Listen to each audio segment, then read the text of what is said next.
Itagaki just beat Ippo in training. Yeah, you heard that right. But that's not even the craziest part. He's about to face the only guy who ever defeated him, and the dude's turned into a straight-up cheater, and Itagaki blames himself for it. We're in the middle of Itagaki's rise through the Rookie King tournament. The kid's been unstoppable, but there's pressure building. Imai's shadow looms over him, and now his past is about to catch up in the worst way possible. All right, so the chapter opens right after training wraps up. Kumi's there, and she's completely stunned. Itagaki didn't just keep up with Ippo, he actually beat him during road work. And here's the insane part. He did it in 2 minutes and 52 seconds. Ippo's not even upset, he's impressed. He points out that Itagaki has the stamina of an 8-rounder, even though he's only fought 4-round matches. That's not normal talent, that's prodigy level. Then things get awkward real quick.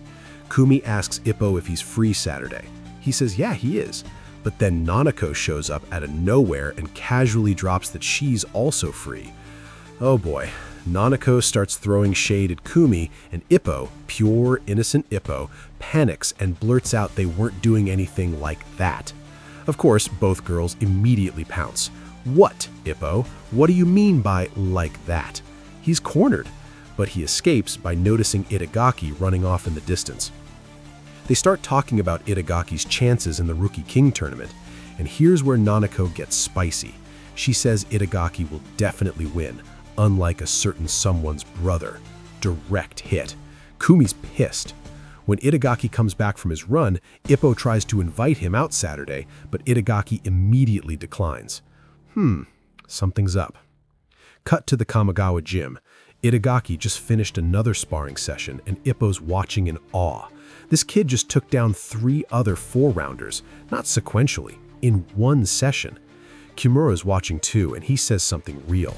He admits he's always seen Itagaki as a different breed compared to him and Aoki. The speed, the power, the instinct, it's just on another level. But Ippo notices something off.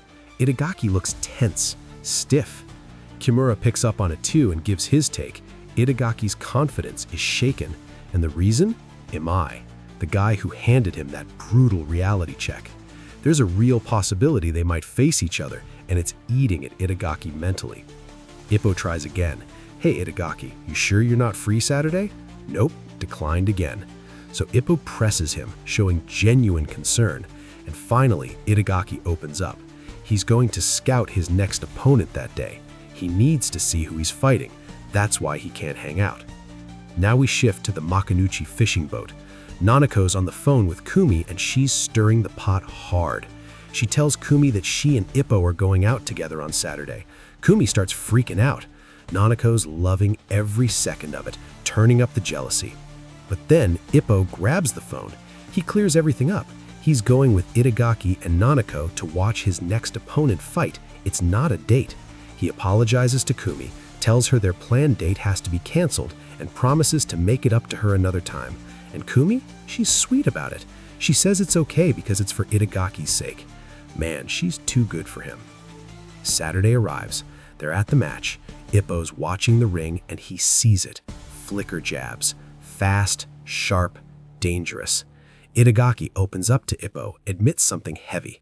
He says he'd be lying if he said Imai wasn't on his mind, but at the same time, he's not confident enough to say he's not thinking about the fight in front of him either. It's like he's caught between 2 battles, one now, one looming. Ippo's surprised. The next opponent uses flicker jabs? That's no joke. And then Itagaki drops the name, Fumito Makino. Wait, that name sounds familiar.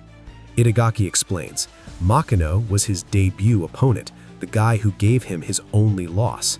And here's the thing, Itagaki wanted this. He was hoping Makino would climb the ranks so he could get a rematch. He wanted payback.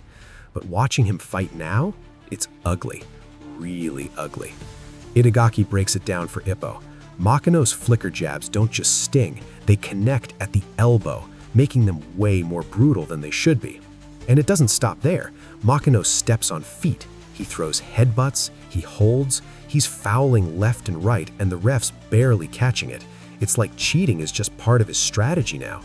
And this is where it gets dark. Itagaki says something chilling. It's like fouling is no big deal for him. He thinks Makino got a taste for it after beating Itagaki in their first fight, like that win taught him that bending the rules works. Makino wins the match, dirty but dominant. Itagaki's standing there and you can see it on his face. Guilt. He feels responsible. He thinks his loss to Makino is what inspired this dirty fighting style, like he created a monster. And now he wants to fix it. He wants to beat Makino clean, the right way, and remind him what real boxing looks like. So Itagaki's about to step into the ring with the ghost of his only defeat, a fighter he blames for corrupting. Can he beat Makino clean and prove that dirty boxing doesn't win in the end? Or is this guilt going to crack his confidence even more before he faces Hajime? One thing's for sure, this rematch is personal, and it's gonna be brutal.